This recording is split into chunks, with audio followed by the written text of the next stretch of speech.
جی sister, مثالی wife تو آپ ہیں ہی۔ اب آپ سے ہم جاننا چاہیں گے کہ آپ مثالی ماں ہونے کے طور پہ اپنے بچوں کی تربیت کس طریقے سے کر رہی ہیں، اور ہماری دیکھنے والی جو بہنیں ہیں ان کے لیے آپ کوئی ایڈوائس دینا چاہیں گی کہ بچوں کو لے کے مسیح میں رہ کے ہم کس طریقے سے ان کی تربیت کر سکتے ہیں؟ ایکچولی ہمارے گھر میں کیونکہ بیٹیاں زیادہ ہیں، بیٹا ایک ہے میرا، تو ہم بائبل اسٹڈی کرتے ہیں پراپر، میں اور میرے ہسبینڈ، اور ہمارے گھر میں رات میں ڈسکشن ہوتی ہے۔ ہم اس چیز کو لے کے ڈسکس کرتے ہیں اپنے بچوں کے ساتھ کہ بائبل کے اندر کیا چیز، بائبل مقدس ہمیں کس طرح بتاتی ہے کہ ہم نے اپنی راہیں کیسے درست کرنی ہے، خداوند کے احکام کو کس طرح ماننا ہے اور اسی کے مطابق کس طرح زندگی گزارنی ہے، اور بہترین زندگی مینس کہ ہمارا یہ فرض ہے کہ ہم اپنے بچوں کو ان کے خداوند کی پہچان کرائیں، کیونکہ جب خداوند مصر سے نکال کے لائے تھے انہیں، تو بار بار ایک ہی بات مقدس موسیٰ کو کہتے تھے کہ تم ان سے کہو کہ تمہارا خداوند کون ہے جو تمہیں اسیری سے نکال کے لایا، جس نے تمہیں وہاں پہ اپنے معجزے کیے اور دکھایا کہ میں تمہارا خداوند ہوں۔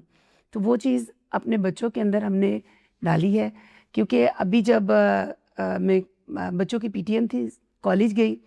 تو وہاں پہ مجھے خیر بچے بتا رہے تھے کہ ریلیجیس اسٹڈیز ہو رہی ہیں آج کل، بائبل اسٹڈی پراپر سبجیکٹ کے طور پہ کرائی جا رہی ہے بچوں کو۔ میری بیٹی او پی ایف، گورنمنٹ اسکول ہے، جی او پی ایف میں پڑھتی ہے اور سیمی گورنمنٹ ہے جی، لیکن گورنمنٹ کی طرف سے یہ ایز اے سبجیکٹ اب ہو گیا، Praise فرسٹ ایئر میں God, وہ پڑھتی ہیں، praise God. اور وہ پراپر ڈسکس کرتی ہیں۔ جب ٹیچر کچھ پڑھانا چاہتی ہیں تو وہ ٹیچر میری بیٹی کو بولتی ہیں کہ ادیبہ طارق آپ بتائیں کہ اس کے بارے میں بائبل مقدس کیا کہتی ہے، آپ نے کیا پڑھا ہے؟ تو وہ جب بتاتی ہیں تو اس سے ٹیچر خوش ہوتی ہیں، ایون دوسری بچیوں کو بھی یہ بولتی ہیں کہ آپ لوگ بھی ان سے سیکھو کہ انہوں نے کیسے سیکھا ہے۔ تو جب میں گئی پی ٹی ایم پہ تو ٹیچر بہت خوش ہوئی، کہتی ہیں کہ آپ لوگ گھر میں اپنے ریلیجن کو ڈسکس کرتے ہیں، یہ بات بہت اچھی ہے کہ آپ کے بچوں کو بہت نالج ہے اس بارے میں۔ تو اپنے بچوں کو خدا کی پہچان کرانا ہمارا فرض ہے، کیونکہ جو چیز ہم نے اپنے والدین سے سیکھی ہے، ہمارے والدین نے بھی ہمیں اپنے خدا کی پہچان کرائی تھی۔ تو آج ہمارا فرض ہے کہ ہم اپنے بچوں کو ان کے خدا کی پہچان کرائیں، کیونکہ ہمارے چیلنجز ڈیفرنٹ تھے، ان کے چیلنجز ڈیفرنٹ ہیں۔ وہ جیسے جیسے لائف میں بڑھ رہے ہیں، کوشچنز ڈیفرنٹ ہوتے جا رہے ہیں ان کے لیے، چیلنجز ڈیفرنٹ ہیں، اور جب وہ ابھی تو خیر اسکول میں ہیں،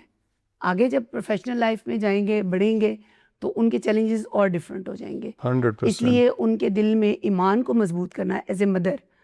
ایز اے فادر بھی ہم لوگوں کا کام ہے کہ ہم اپنے بچوں کے اندر جو بیج آج بوئیں گے، درخت چاہے جتنا بڑا ہو جائے، جڑیں اس کی زمین کے اندر ہوتی ہیں، تو وہ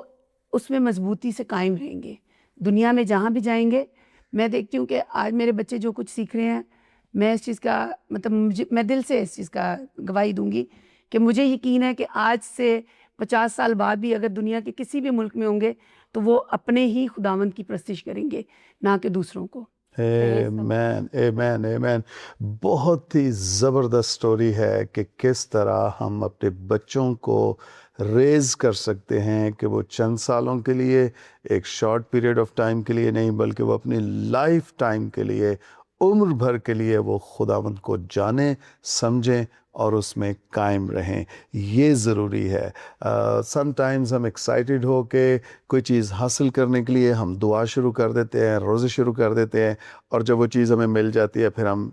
بیک سلائڈ ہو جاتے ہیں۔ تو خدا سے صرف برکتیں نہیں لینی، خدا سے خدا کو مانگنا ہے۔ ہمیں خدا چاہیے اور ہمیں عمر بھر کے لیے خدا چاہیے۔ ہیلیلویا۔